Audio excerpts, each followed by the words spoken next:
ഈ കുടിലിലേക്ക് പാമ്പ് വരുമോ എന്ന് ചോദിക്കരുത്. അബ്ദുറഹ്മാന്റെ ഈ കൊച്ചുകുടിലിൽ പാമ്പ് സ്ഥിരതാമസമാണ്. ചാലക്കുന്നിലെ ഈ ദയനീയ കാഴ്ച കാണുക. തലചായ്ക്കാൻ വേണ്ടി എവിടെയെങ്കിലും കൊച്ചു ടെന്റുകൾ കെട്ടി താമസിക്കുന്നവരോട് നമ്മൾ ചോദിക്കാതെ ചോദിക്കുന്ന ഒരു ചോദ്യമുണ്ട്, ഇവിടെ പാമ്പ് വരില്ലേ എന്ന്. എന്നാൽ ചാലക്കുന്നിൽ അബ്ദുറഹ്മാന്റെ കുടിലിലെത്തിയാൽ ആ ചോദ്യത്തിന് പ്രസക്തിയില്ല.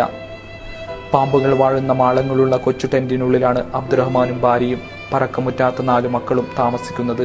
വിവിധ വാടക ക്വാർട്ടേഴ്സുകളിൽ താമസിച്ച ശേഷം സാമ്പത്തികം താങ്ങാൻ കഴിയാതെ വന്നപ്പോഴാണ് 3 വർഷം മുമ്പ് ആലൂർ സ്വദേശിയായ അബ്ദുറഹ്മാൻ ചാലക്കുന്നിലെ കുന്നിൻ ചെരുവിൽ സർക്കാർ വക കിട്ടിയ 3 സെന്റ് സ്ഥലത്തേക്ക് ടെന്റ് കെട്ടി താമസമെത്തിയത്. കാലിത്തൊഴുത്തിന് സമാനമായ ആ ടെന്റിനുള്ളിലാണ് അവർ കഴിഞ്ഞ 3 വർഷമായി ജീവിച്ചു തീർക്കുന്നത്. വൈദ്യുതി എന്നത് സ്വപ്നം മാത്രം. ബാത്റൂമും കക്കൂസും അവരുടെ സങ്കല്പത്തിലില്ല. 2 കൊച്ചുകട്ടിലും 1 അലമാരയും മാത്രമുള്ള കുടിൽ. കാലാവധി കഴിഞ്ഞ് ഏതോ പരസ്യക്കാരൻ വലിച്ചെറിഞ്ഞ ഫ്ലക്സ് ബോർഡുകൾ കൊണ്ട് മറച്ചുവെച്ച കുടിലിൽ അവർ ജീവിക്കുന്നുവെന്നുള്ളത് കണ്ടുമാത്രം അറിയേണ്ട സത്യമാണ്. അലമാര എന്നുള്ളത് ആഡംബരത്തിന്റെ സിമ്പലല്ല, വസ്ത്രങ്ങൾക്കൊപ്പം അരിയും മുളകും മറ്റു സാധനങ്ങളും സൂക്ഷിക്കാനുള്ള ഇടം കൂടിയാണ് അവർക്കത്.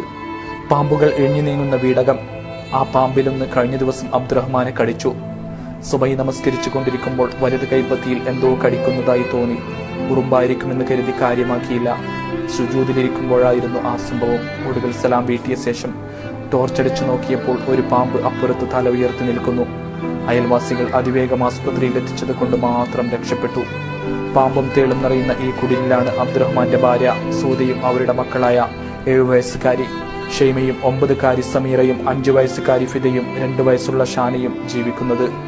ദുരന്തം പാമ്പിന്റെ രൂപത്തിൽ വാപ്പിളർന്നു നിൽക്കുന്നുണ്ട് എന്നറിയുമ്പോഴും എന്തു ചെയ്യാനെന്ന നിസ്സഹതയോടെ അവർ വീഴ്ച നിൽക്കുന്നു. യാ അല്ലാഹ്, ഞങ്ങളുടെ കുഞ്ഞുമക്കളെ കാത്തോളണേ അല്ലാ എന്ന പ്രാർത്ഥനയാണ് സദാസമയവും അവരുടെ മനസ്സിലുള്ളത്. 3 കൊല്ലം റൂമില് ആലൂർ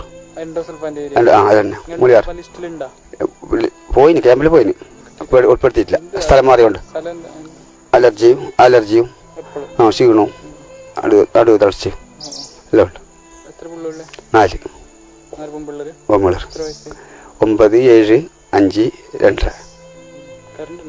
ഇല്ല, പാമ്പ് വരുന്ന കടിച്ച് ഇതായിട്ട് രക്ഷപ്പെട്ട്. ഞാൻ സഭയ്ക്ക് 5:30 മണിക്ക് നിസ്കരിക്കുന്ന സമയത്ത് ലോഡ് ചേരാന്ന് കിട്ടി. ജോലി പിടിച്ച് റേഷൻ കാർഡ് കിട്ടി. APL പറമ്പൊക്കെ നമ്പർ കിട്ടീന്, പട്ട കിട്ടിയില്ല. 8ന് അപേക്ഷ കൊടുത്തിരും.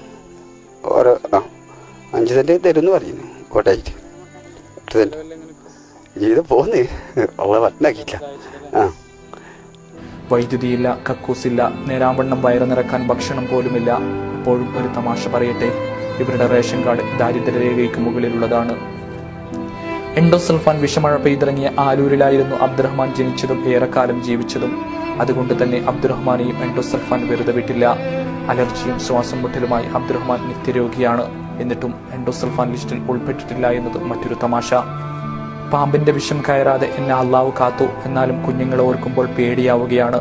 തങ്ങളുടെ ദയനീയത വിവരിക്കാൻ പോലുമാവാതെ അബ്ദുറഹ്മാന്റെ സ്വരമിടറുന്നു. അപ്പോഴും തുണികൾ കെട്ടിയുണ്ടാക്കിയ ചുമരിലൂടെ തലയിട്ട് ഷാനിയും ഫിദയും നിഷ്കളങ്കതയോടെ ഞങ്ങളെ നോക്കുന്നുണ്ടായിരുന്നു. ക്യാമറമാൻ ഗണേഷ് പൈക്കിയോടൊപ്പം AP Kuttiyanam, news bureau, Kasaragod.